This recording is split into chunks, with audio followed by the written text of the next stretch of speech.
linkerkantste baan het ons 1400 bakkie, number 95, rechterkantste baan, GTI, Golf 1 GTI, yeah boy, yes, old school, 1985, GTI, ladies and gents. Yeah. The phenomenal GTR Benz that became so popular, it turned a VW Golf into a culture in a way of living in South Africa. En lyk my, hy hou nog op die 1400 bakkie, lyk of hy weer gaan daar in die wenterpad aan die einde.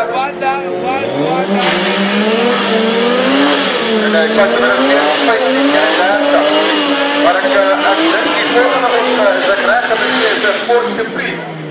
My man, that is my friend in his Ford Capri, don't mess around. Ladies and gentlemen, he had a small bumper bashing about a year back. Small little bumper bashing in front, he's managed to repair it and it is rocky. A 1JG if I'm not mistaken in that Ford Capri. Maar ek moet sê, dit is nogal die presse dat hy so die Mercedes by die Mercedes kan bly.